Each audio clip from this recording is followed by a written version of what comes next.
তৃণমূল পর্যায়ে পর্যন্ত তারা তো এইসবের মধ্যে ছিলেন না। সুতরাং তাদের বিষয়টা, তাদেরকে ওই যে সালাউদ্দিন সাহেব মাঝখানে আরেকবার একটা কথা বলেছিলেন না, যে তাদেরকে পুলিশ দিয়ে আমি কতদিন ঠেকিয়ে রাখতে পারবো।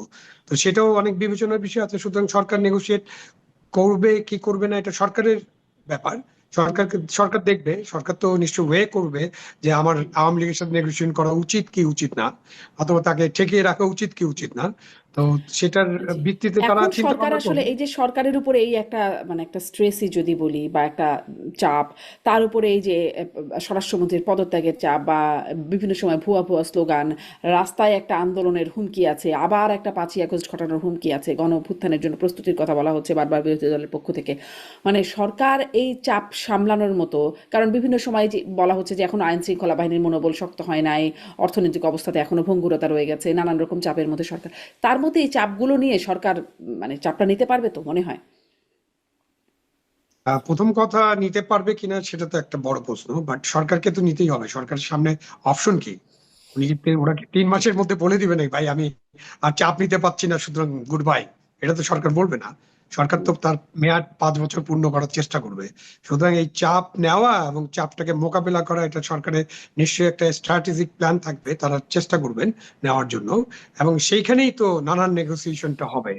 যেহেতু এখন তারা একটা আপনি ঠিকই বলেছেন যে অর্থনীতিটা কিন্তু বেশ ভঙ্গুর অবস্থা আছে। অর্থনৈতিক চাপটা কিন্তু খুব ইম্পর্টেন্ট, কারণ মানুষের পেটে যখন ক্ষুধা থাকে, কোটি কোটি নিরন্ন মানুষ হুম। বা নিপীড়িত মানুষ যখন ক্ষুধার বিষয়টা আসবে, এবং এই বছর তো আমাদের খাদ্যশস্যের ঘাটতি দেখা যাচ্ছে। অলরেডি 2 লাখ টনের মতো বেশি ধান নষ্ট হয়ে গেছে, চাল পাওয়া যাবে না।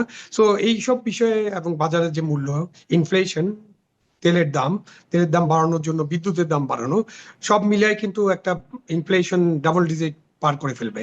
এবং সেই ইনফ্লেশনের প্রধান আঘাতটা যাবে কিন্তু দরিদ্র মানুষের উপরে। তো দরিদ্র মানুষের অর্থনৈতিক অবস্থা খারাপ হলে কিন্তু সেই চাপটা অনেক বড় হয়ে যাবে। তখন কিন্তু রাজনৈতিক নেতারা, যারা সরকারের উপরে চাপ সৃষ্টি করতে চান, যারা ভবিষ্যতে ক্ষমতায় আসতে চান, বা যারা এখন নেগোশিয়েট করতে চান, তারা কিন্তু এটাকে ব্যবহার করবেন। এবং তখন জনসমর্থনটা পেতে তাদের জন্য সুবিধা হবে। যখন অর্থনীতি ভঙ্গুর, তখন কিন্তু রাজনৈতিক অবস্থায় চাপ সৃষ্টি করা খুবই সহজ। সুতরাং সরকারকে দুটাই চিন্তা করতে হবে, যে তারা অর্থনৈতিক অবস্থাটা কিভাবে মোকাবিলা করবেন, এবং অর্থনৈতিক অবস্থা মোকাবিলা করে তারা এই রাজনৈতিক চাপটা কিভাবে মোকাবিলা করবেন। রাজনৈতিক চাপ কিন্তু থাকবেই। এবং এটা মর্নিং শোজের মতো আমি দেখছি যেটা, যে প্রথম থেকেই, একেবারে প্রথম 10 দিন থেকেই বা প্রথম দিন থেকেই, প্রথম দিনে কি হলো, প্রথম দিনে আপনি যখন আহ আপনারা, আমাদের এমপি সাহেবরা যখন শপথ গ্রহণ করতে গেল, তখন তো একদল কনস্টিটিউয়েন্ট অ্যাসেম্বলির জন্য শপথ নিয়ে নিল, দুটা শপথ নিয়েছিল। এবং বিএনপি সেই শপথ, একটা শপথ নিয়েছে, তাই না? তো আপনি দেখেন যে ফ্রম দি ফার্স্ট ডে একটা চাপ সৃষ্টি করা হলো যে আমাদেরকে ওই শপথটাও নিতে হবে, বাট ওটা আমাদের সংবিধানে ছিল না। কি কারণে নির্বাচন কমিশন ওরকম একটা জিনিস নিয়ে আসলো, এবং কেউ কেউ শপথ গ্রহণ করে ফেললেন, সেই শপথ কোনো আমাদের কোনো জায়গায় নাই, কোনো বিধিতে নাই, কোনো আইনে নাই, কোনো সংবিধানে নাই। BNP did the right thing, কিন্তু চাপ তো সৃষ্টি হলো। এবং এখন পর্যন্ত কিন্তু গণভোট সংস্কার এটা নিয়ে একটা চাপ আছে, যে এই চাপটা বিএনপি সামাল দেওয়ার চেষ্টা করছে। এবং বিএনপি সবসময় বলছে যে তারা সংস্কার চান এবং অক্ষরে অক্ষরে সংস্কার করবেন। বাট বিএনপির তো একটা শর্ত আছে, তারা তো নোট অফ ডিসেন্ট দিয়ে ওই যে স্বাক্ষর করেছেন। সুতরাং নোট অফ ডিসেন্টের অংশ বাদ দিয়ে তারা বাকিগুলো করবেন, এরকম তো তারা করার চেষ্টা করবেন। বাট বিরোধী দলের পক্ষ থেকে কিন্তু ওই চাপটাই থাকবে, যে তারা আগে যে চাপটা দিয়েছিলেন সেই চাপটাই থাকবে। জি। আর একটা প্রসঙ্গ একটু মানে যদি ডক্টর মামুন থাকতেন হয়তো আরো আলোচনাটা ভালো সুবিধা হতো এটাতে। একটু আসি, এটা এটা মাঝখানে বাদ পড়ে গেল রামিসা হত্যাকাণ্ড। তার পরপর যে দাবিটা উঠছে শরিয়া আইন, শরিয়া আইন জারির একটা দাবি উঠছে, বিশেষ করে সামাজিক যোগাযোগ মাধ্যমে খুব সয়লাব এটি।